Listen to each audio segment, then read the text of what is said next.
Hello नमस्कार साथियों, फिर से हाजिर हूँ आपके साथ लेकर के हिस्ट्री की एनसीईआरटी। तो क्लास 11th की हिस्ट्री की एनसीईआरटी में हम जो चैप्टर पढ़ रहे हैं आधुनिकीकरण के रास्ते, उसमें हम कल जापान के बारे में पढ़ रहे थे। आज हम आगे और जो जापान के बारे में हम देखेंगे। जापान अमीर देश समझा जाता था क्योंकि वो चीन से रेशम और भारत से कपड़ा जैसी विलासी वस्तुएं आयात करता था। इन आयातों के लिए चांदी और सोने में कीमत अदा करने से अर्थव्यवस्था पर भार जरूर पड़ा, जिसकी वजह से तोकुगावा ने कीमती धातुओं के निर्यात पर रोक लगा दी।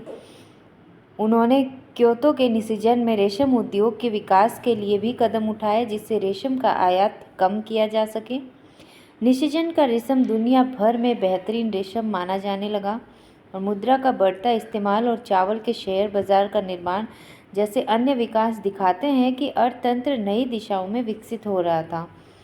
सामाजिक और बौद्धिक बदलावों, मिसाल के लिए प्राचीन जापानी साहित्य के अध्ययन ने लोगों को यह सवाल उठाने पर मजबूर किया कि जापान पर चीन का प्रभाव किस हद तक है, और यह तर्क हमेशा पेश किया गया कि जापानी होने का सार चीन के संपर्क में आने से बहुत पहले का है।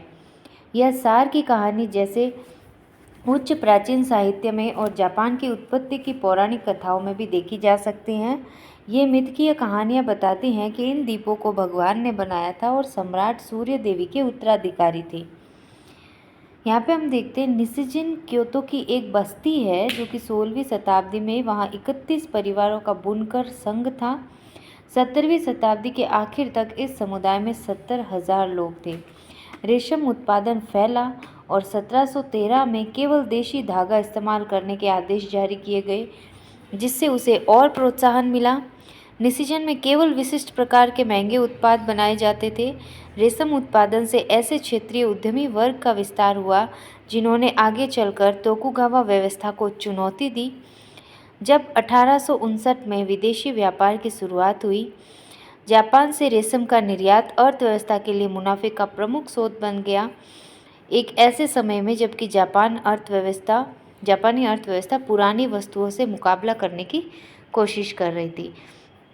यानी जो जापान के राजा है तोकुगावा, उन्होंने धातुओं का निर्यात रोकने के लिए जो कि मोस्टली रेशम में जाता था, तो रेशम के लिए खुद के देश में ही काम करना शुरू कर दिया और निशीजन को दुनिया का बेहतरीन रेशम का केंद्र बना दिया, जो कि उसकी अर्थव्यवस्था में बहुत ज़्यादा फायदेमंद साबित हुआ। आगे हम देखते हैं जापानी इतिहास की गेंजी की कथा। मुरासाकी शिकिबू द्वारा लिखी गई हेयान राजदरबार की यह काल्पनिक diary the tale of the Genji जापानी साहित्य में प्रमुख कथाकृति बन गई। इस काल में मुरासाकी जैसे अनेक लेखिकाएं उभरी जिन्होंने जापानी लिपि का इस्तेमाल किया, जबकि पुरुषों ने चीनी लिपि का इस्तेमाल शिक्षा और सरकार में होता था।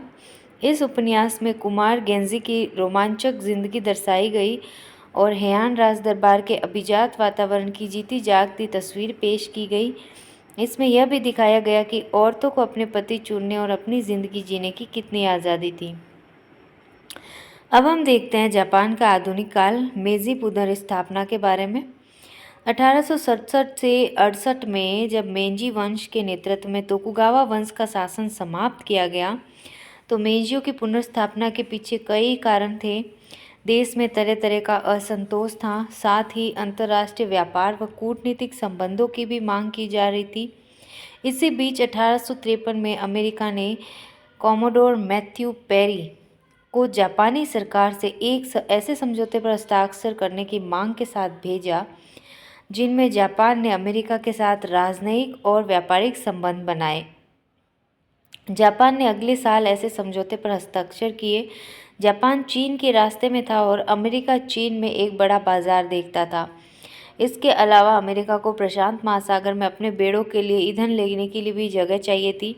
तो उस समय केवल एक ही पश्चिमी देश जापान के साथ व्यापार करता था, वो था हॉलैंड।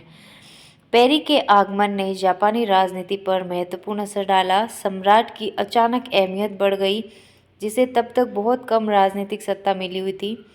1868 के एक आंदोलन द्वारा शोगुन को जबरदस्ती सत्ता से हटा दिया गया और सम्राट मेजी को एदो ले आया गया। एदो को राजधानी बना दिया गया और इसका नामकरण हुआ टोक्यो, जिसका मतलब है पूर्वी राजधानी, जिसे आज हम टोक्यो के नाम से जानते हैं। और यहाँ पे ये देखिए जापानी चित्रकारों द्वारा जो चित्रकारी की गई है, ये है पेरी का जहाज, जिसमें पेरी आया था अमेरिका से। लकड़ी के ब्लॉक का एक जापानी छापा है ये। जापानी जिन्हें काले जहाज, इनकी लकड़ी के जोड़ों को कोल तार से सीलबंद किया जाता था, काले जहाज कहते थे। उन्होंने ऐसे चित्रों और कार्टूनों में दिखाया जिनमें अजीबोगरीब विदेशियों और उनकी आदतों को दर्शाया गया है। ये चित्र जापान के खुलने के शक्तिशाली प्रतीक बन गए। आज विद्वान यह तर्क देते हैं कि जापान कभी बंद ही नहीं था, चूँकि उसकी पूर्वी एशिया के व्यापार में महत्वपूर्ण भूमिका थी और उसके लोग हॉलैंड और चीन वासियों के ज़रिए बाहरी दुनिया के बारे में भी जानते थे। यहाँ पे हम देखते हैं कॉमोडोर पेरी, जापानियों की निगाह से ये इस तरह से इन लोगों ने बनाया। और पेरी के जहाज़ को बहुत ही खतरनाक रूप से काले जहाज़ के रूप में इन्होंने बनाया है। आगे हम देखते हैं अधिकारीगण और लोग ये जानते थे कि कुछ यूरोपीय देश भारत व अन्य जगहों पर औपनिवेशिक साम्राज्य बना रहे हैं। तो ब्रिटेनिया के हाथों चीन की हार की खबरें फैल रही थी और इन्हें लोकप्रिय नाटकों में भी दर्शाया जा रहा था। इस सब के चलते लोगों में एक असली डर बन रहा था कि जापान भी उपनिवेश बनाया जा सकता है। बहुत से विद्वान और नेता यूरोप के नए विचारों से सीखना चाहते थे, बजाय उनकी उपेक्षा करने, जैसा कि चीन ने किया। कुछ अन्य यूरोपीय लोगों को गैर मानते हुए अपने से दूर रखना चाहते थे, हालांकि वे उनकी नई तकनीकों को अपनाने के लिए भी तैयार थे। कुछ ने देश को बाहरी दुनिया के लिए धीरे धीरे और सीमित तरह से खोलने के लिए तर्क दिया। सरकार ने फुकोकू क्योहे के नारे के साथ, फुकोकू क्योहे का मतलब है समृद्ध देश मजबूत सेना, इसके नारे के साथ नई नीति का ऐलान किया।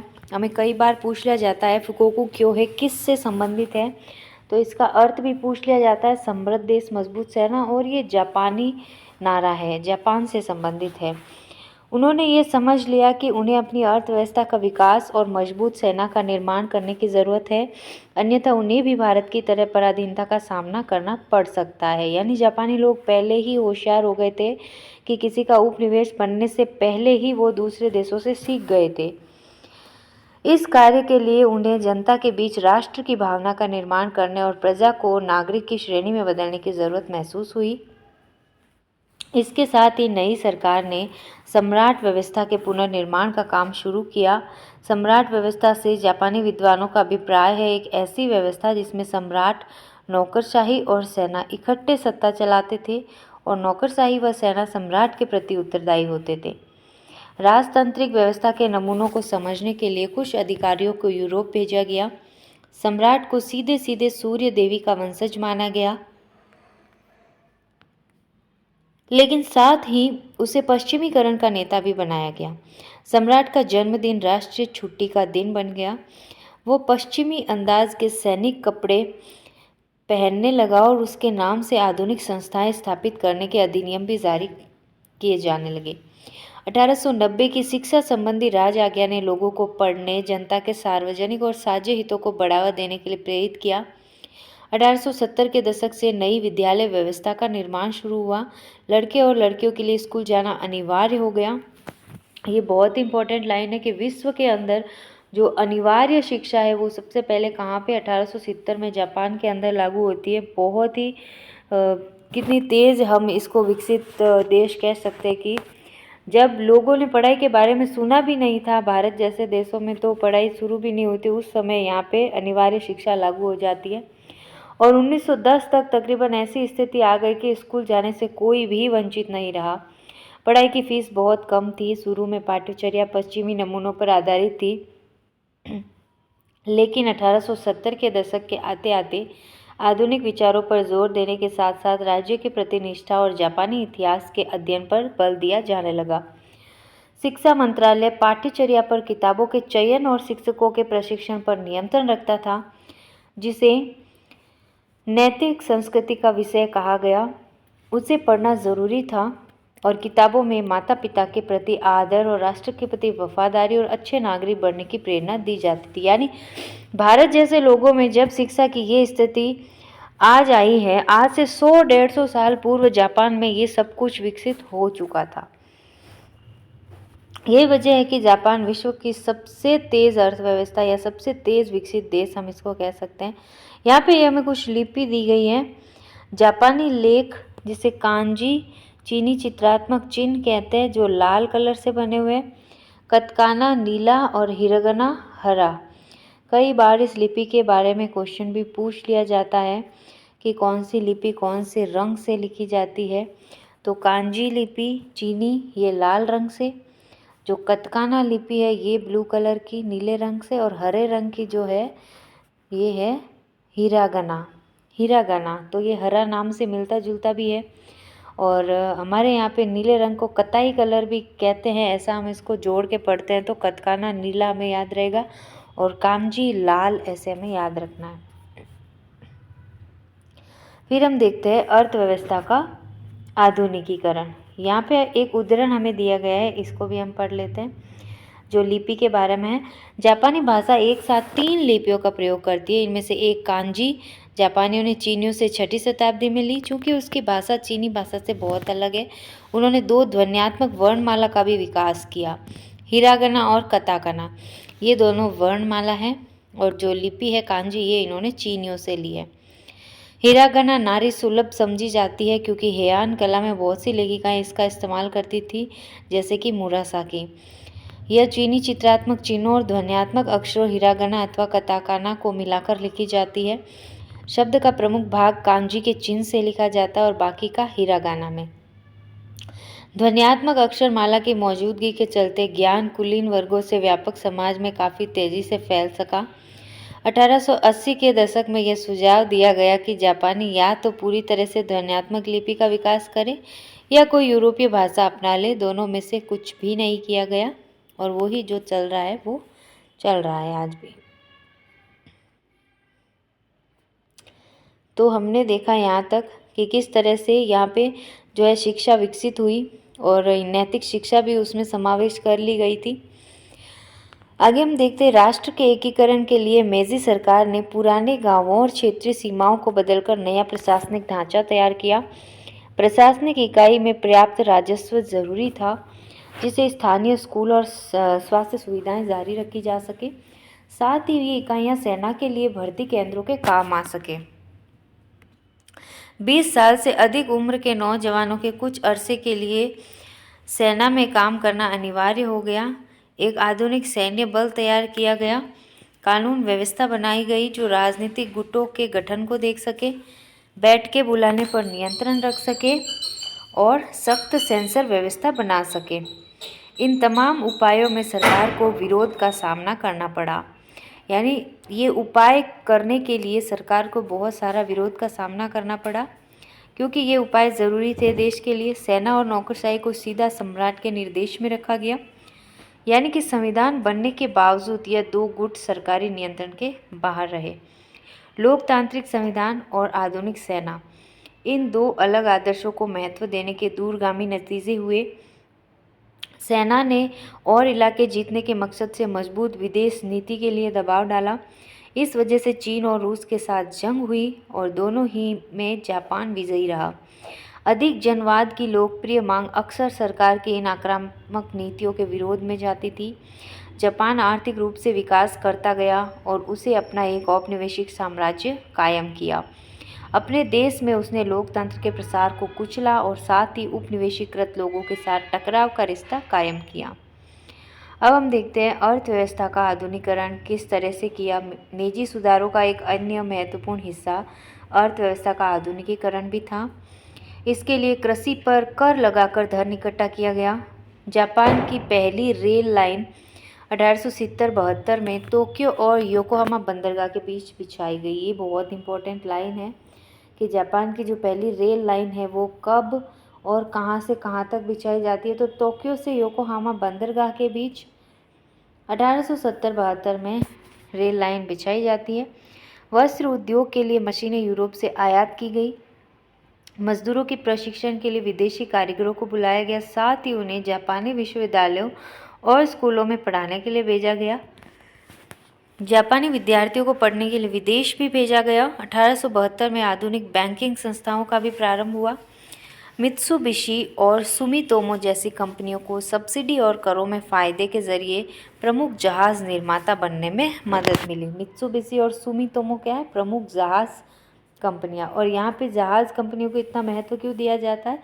क्योंकि ये एक द्वीपीय देश है और इसके चारों तरफ पानी है, तो इसको किसी भी देश में जाने के लिए जो है जल मार्ग से ही परिवहन करना पड़ेगा। तो जहाज़ यहाँ पे सबसे ज़्यादा अहमियत रखते हैं।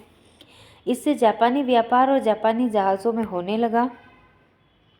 ज़ायाबात्सु बड़ी व्यापारिक संस्थाएं जिन पर विशिष्ट परिवारों का नियंत्रण था, उसका प्रभुत्व दूसरे विश्व युद्ध के बाद तक भी अर्थव्यवस्था पर बना रहा। 1872 में जनसंख्या 3.5 करोड़ थी, जो 1920 में 5.5 करोड़ हो गई। जनसंख्या के दबाव को कम करने के लिए सरकार ने प्रवास को सक्रिय रूप से बढ़ावा दिया। पहले उत्तरी टापू होकाइदो की ओर, जो काफ़ी हद तक स्वतंत्र इलाका था और जहां आइनू कहे जाने वाले देसी लोग रहते थे, फिर हवाई और ब्राज़ील और जापान के बढ़ते हुए औपनिवेशिक साम्राज्य की तरफ उसने लोगों को धकेलना शुरू कर दिया। किस लिए? जनसंख्या नियंत्रण के लिए। तो उद्योग के विकास के साथ लोग शहरों में आए। 1925 तक 21% जनता शहरों में रहती थी। 1935 तक यह संख्या बढ़कर 32% हो गई, जिसे जनसंख्या का लगभग 2.25 करोड़ हम कह सकते हैं। तो इतनी संख्या शहरों में रहने लगी और उद्योग का विकास होने लगा। औद्योगिक मजदूरों के बारे में पढ़ते हैं अब हम। औद्योगिक मजदूरों की संख्या 1870 में 7 लाख से बढ़कर 1913 में 40 लाख तक पहुंच जाती है। अधिकतम मजदूर ऐसी इकाइयों में काम करते थे जिनमें 5 से भी कम लोग थे और जिनमें मशीनों और विद्युत ऊर्जा का इस्तेमाल नहीं होता था। इन आधुनिक कारखानों में काम करने वाले में आधे से ज़्यादा महिलाएं थीं। 1886 में पहली आधुनिक हड़ताल का आयोजन महिलाओं ने ही किया। Very important line. जापान में पहली महिलाओं द्वारा हड़ताल 1886 में, और 1900 के बाद कारखानों में पुरुषों की संख्या बढ़ने लगी। 1930 के दशक में आकर पुरुषों की संख्या महिलाओं से अधिक हुई और कारखानों में मजदूरों की संख्या भी बढ़ने लगी। 100 से ज़्यादा मजदूर वाले कारखानों की संख्या 1909 में 1000 थी, जो कि 1920 तक आते आते इनकी संख्या 2000 से ज़्यादा हो गई और 1930 के दशक में यह 4000 पहुंच गई। इसके बावजूद 1940 में 5,50,000 कारखानों में 5 से भी कम मजदूर काम करते थे। इससे परिवार केंद्रित विचारधारा बनी, उसी तरह जिस तरह राष्ट्रवाद को मजबूत पैतृक व्यवस्था का सहारा था, जहां सम्राट परिवार का कुलपति माना जाता था। उद्योग के तेज और अनियंत्रित विकास और लकड़ी जैसे प्राकृतिक संसाधनों की मांग से पर्यावरण का विनाश भी हुआ। संसद के पहले निम्न सदन के सदस्य तनाको शोजो ने 1897 में औद्योगिक प्रदूषण के खिलाफ अपना पहला आंदोलन छेड़ा, जब 800 गांववासी जन विरोध में इकट्ठे हुए और उन्होंने सरकार को कार्रवाई के लिए मजबूर किया। तो जो कि संसद के निम्न सदन का पहला सदस्य है, कौन है? तनाको शोजो। उसने 1897 में एक आंदोलन छेड़ा औद्योगिक प्रदूषण के खिलाफ, यानी जो औद्योगिक विकास बढ़ रहा था, उससे प्रदूषण फैल रहा था, उसके खिलाफ उसने आंदोलन छेड़ा और उसमें 800 गांववासी इकट्ठे होते हैं और सरकार को कार्रवाई के लिए मजबूर कर दिया जाता है। तो ये इम्पोर्टेंट है, याद रखना है हमें। फिर हम देखते हैं जापान का आक्रामक राष्ट्रवाद। इससे पहले हम पढ़ते हैं तनाका शोजो के बारे में कुछ। एक किसान का बेटा तनाका शोजो ने अपनी पढ़ाई खुद की और एक मुख्य राजनीतिक हस्ती के रूप में उभरा। 1880 के दशक में इन्होंने जनवादी हकों के आंदोलन में हिस्सा लिया, यानी ये जनवादी लोगों के जो हक होते हैं उनके लिए बहुत आंदोलन करते रहते थे ये। इस आंदोलन ने संवैधानिक सरकार की मांग की। वो पहली संसद डाइट में सदस्य चुने गए और उनका मानना था कि औद्योगिक प्रकृति के लिए आम लोगों की बलि नहीं दी जानी चाहिए।